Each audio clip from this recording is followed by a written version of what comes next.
What's going on, guys? In this video, this is for all my Premiere Pro users, and I'm going to be showing you the top 5 shortcuts to save you time.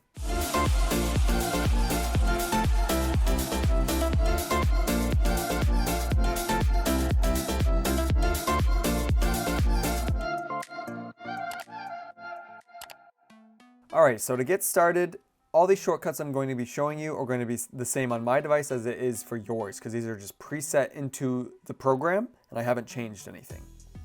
So the first one we're going to talk about is shutter left and shutter right, and that is J and L on your keyboard. And that is pretty much to just speed up going through your clips. J speeds it up going forward, and then L speeds it up but going backwards. The more you click it, the faster it speeds up through. So this shortcut is really good if you have a lot of clips that you need to get through and you don't feel like watching the full entire clip. I don't know how often you'll actually use J to go in reverse, but I use L all the time to speed through everything. So now on to our second shortcut. This is the insert and overwrite, which is comma and period on the keyboard. So say if you have a clip and you don't want to just keep dragging and dropping, insert will take that clip and put it into the timeline, but move the timeline with you. So I have my clip, I hit comma, which is insert. See how the whole timeline moved? It moves with you.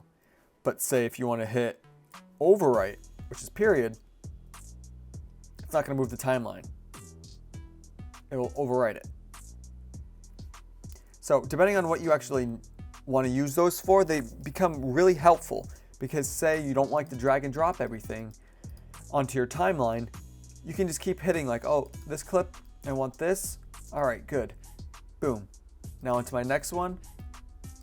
I want this. Boom. You can just go through clips so much quicker by hitting insert and overwrite. I use insert more because I want to push the timeline, and I use it mainly when I'm just going through a bunch of clips. The thing is, for example, if you have adjustment layers on top, it will affect those. So I put overwrite here. I'm just going to randomly put it in a clip. It moves the timeline with it, but it also moves this adjustment layer. So to avoid that, you want to lock layers that you don't want to affect, and then do comma. Oh, there, that's where I want it. If you do accidentally, like sometimes I do this, I drag and drop, but now my playhead doesn't move forward like it did before. So now when I actually put another clip in, it's going to go in the middle of those clips. Or if you actually hit period, it'll overwrite it.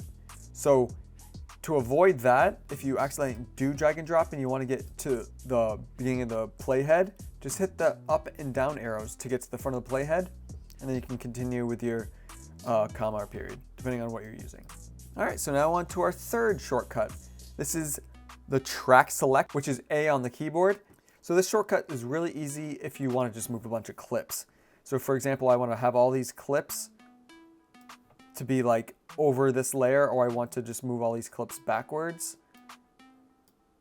Sometimes when you actually do that, you forget a clip and then you drag over it and then you lose it.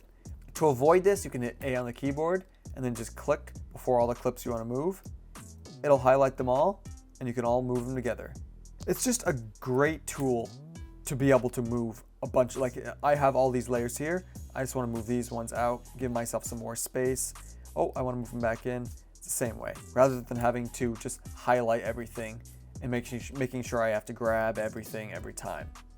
So now onto my fourth shortcut, which is ripple trim edit to playhead. Q and W on the keyboard.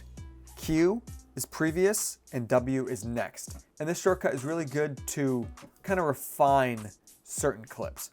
So for example, say I have way too much dead space at the end of this clip. How you usually would get rid of it is you would, I'll do this, and then I'll make sure I lock these layers. I don't want those affected, and I have to hit the blank space. Or you hit C for like razor and do the same thing, V, and then do this, and then delete that. Like you're just avoiding all those clicks. So since it's the end of the clip, I want to get rid of all this dead space. It is onto the next edit. So you want to hit W. And see how it just literally this just moves to your playhead. It's wherever your playhead is, and it just moves to it. Gets rid of all that space without having you to do all those extra clicks. And of course, like I said, Don't want these layers affected. And Q is the same thing, but for the previous. Like I want to get rid of all this previous space. I hit Q. Works the same way. Now for my final shortcut. The fifth one, I feel like is the most underrated, and it's so simple. It is the marker key. M on the keyboard. Super easy to remember. This shortcut is so simple, and it can be used in so many different ways. For example, like say I want to put a transition here, but I don't want to do it right now. Oh, just hit M. Now I have a marker for where I want to put it next time. Or for what I use it most often is for editing clips to music. And I want to know exactly where that beat in that song is, so I can put the clip straight to it. So I click on the song, and then when I hear the beat, I just hit M.